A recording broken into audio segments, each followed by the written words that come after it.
Zelensky को कमजोर आंकना भूल होगी। ज़ेलेंस्की 1 साल बाद भी रूस के साथ युद्ध लड़ रहे हैं और अब उन्होंने क्राइमिया पर हमला करने का भी प्लान तैयार कर लिया है।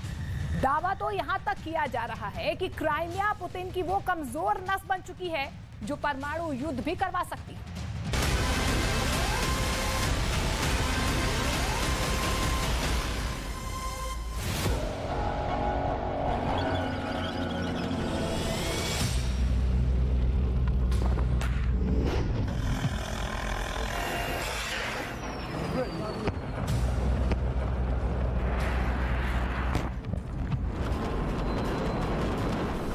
ज़ेलेंस्की को पता है कि युद्ध कैसे जीतना है।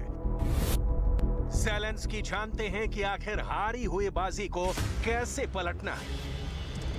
ज़ेलेंस्की के पास वो प्लान है जो पुतिन को हैरान कर सकता है। ज़ेलेंस्की के जनरलों के अंदर वो क्षमता है कि वो खार्किव, लीमान और इज्यूम की तरह क्राइमिया को भी वापस पुतिन से छीन सकते हैं।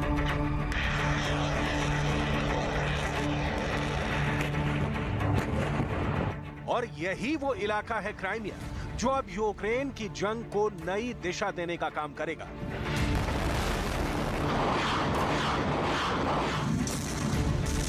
ज़ेलेंस्की पुतिन के उस इलाके पर हमले का प्लान कर रहे हैं जिसे पुतिन खुद अपना दिल कहते हैं। अपने दिल के सबसे नजदीक बताते हैं और पुतिन के उसी दिल पर ज़ेलेंस्की करने जा रहे हैं बिग बैंग अटैक, यानी महाविस्फोटक आक्रमण।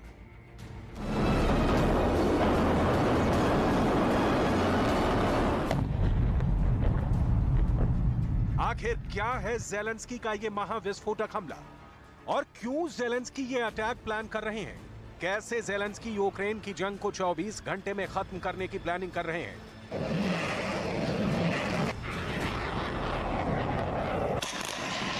और क्या है पुतिन और कादिरोव को एक साथ अपमानित करने का ज़ेलेंस्की प्लान?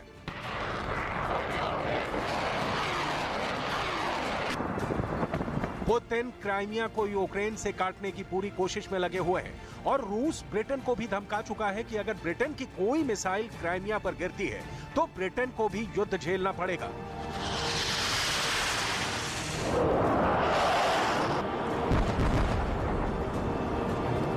इन तमाम धमकियों के बीच क्राइमिया को लेकर ज़ेलेंस्की ने जबरदस्त योजना पर काम करना शुरू कर दिया है। सब आपको बताने वाले हैं, लेकिन सबसे पहले आपको ले चलेंगे क्राइमिया के उस खतरनाक इलाके में जहां बहुत जबरदस्त जंग की तैयारी शुरू हो चुकी है।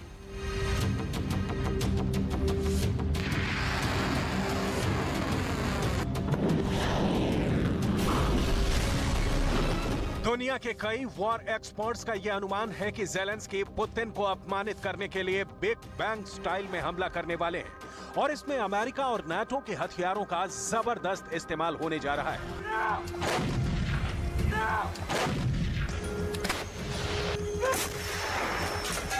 कीव का अगला कदम क्या होगा, इस पर ब्रिटेन और अमेरिका के जनरलों का दावा है कि यूक्रेन के सैनिकों के अंदर वो क्षमता है कि वो रूस की सेना को नाकों चने चबवा सकते हैं। जनरलों का यह भी दावा है कि पिछले 1 साल से लगातार जंग लड़कर यूक्रेन के सैनिक और ज्यादा मजबूत, फौलादी, युद्ध में कुशल और ताकतवर हो चुके हैं। साथ ही यूक्रेन के ये सैनिक अब खाई के अंदर चलने वाले लंबे समय वाले युद्ध के भी आदी हो चुके हैं। इसके अलावा सबसे महत्वपूर्ण बात यह भी है कि यूक्रेन के सैनिक फ्रंट लाइन पर शहीद हो रहे हैं, लेकिन फ्रंट लाइन पर खाली हुई जगहों को भरने के लिए सैनिकों की ट्रेनिंग भी जबरदस्त हो रही है। यूक्रेन के सैनिक चैलेंजर, एब्रम और लेपर्ड जैसे मुख्य युद्धक टैंकों की ट्रेनिंग सफलतापूर्वक हासिल कर रहे हैं और ये बात पुतिन की आर्मी को भी समझ में आ रही है, क्योंकि टक्कर बहुत जबरदस्त मिल रही है।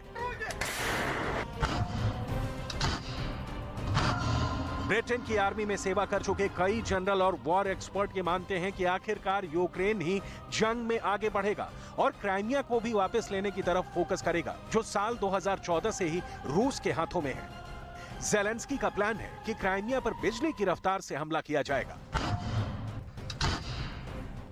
क्राइमिया में ज़ेलेंस्की बिजली युद्ध लड़ेंगे। यह हमला ऑपरेशन डेजर्ट स्टॉर्म जैसा होगा। І технології допомагають рятувати життя наших воїнів, тому що коли над тобою знаходяться постійно очі, ти можеш приймати більш ефективні управлінські рішення щодо своїх військ. І важливо це забезпечувати. І зараз відбувається така війна технологій.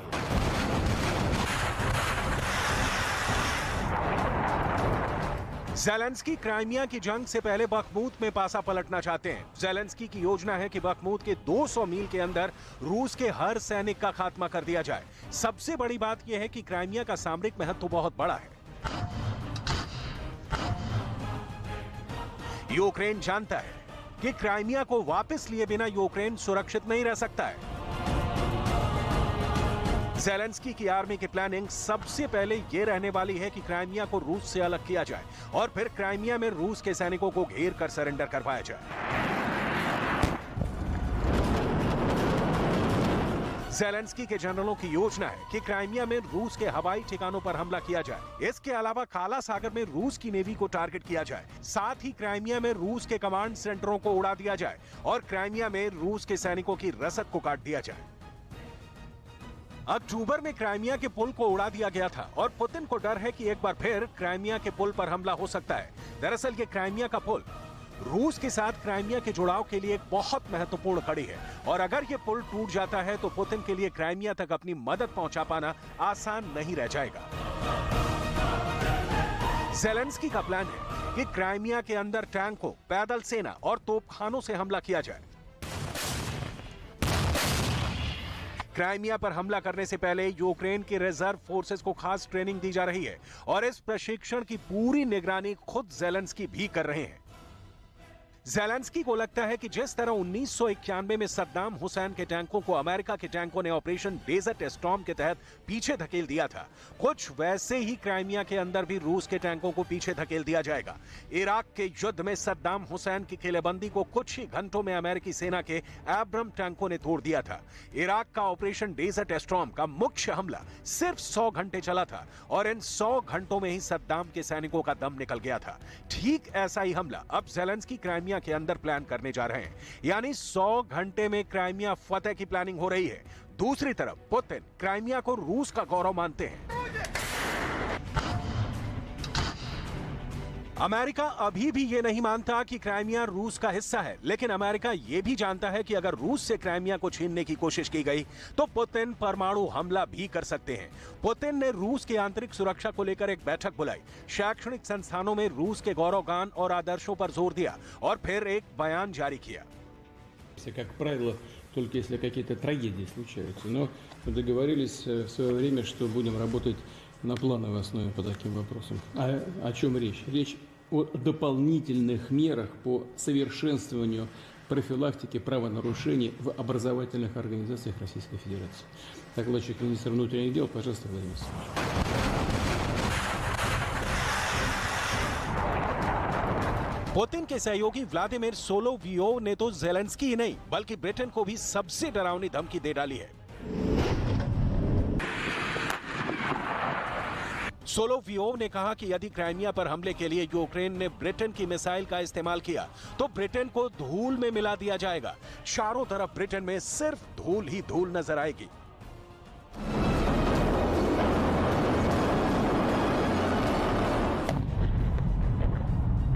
रूस ने यह धमकी तब दी थी जब यूक्रेन की तरफ से यह ऐलान किया गया था कि यूक्रेन क्राइमिया पर हमले के लिए ब्रिटेन में बनी हुई मिसाइलों का इस्तेमाल करेगा। ज़ेलेंस्की को ना सिर्फ इस बात का भरोसा है कि वो क्राइमिया को हासिल कर लेंगे, बल्कि वो ये बयान भी दे रहे हैं कि यूक्रेन के अंदर संपूर्ण विजय हासिल करेंगे।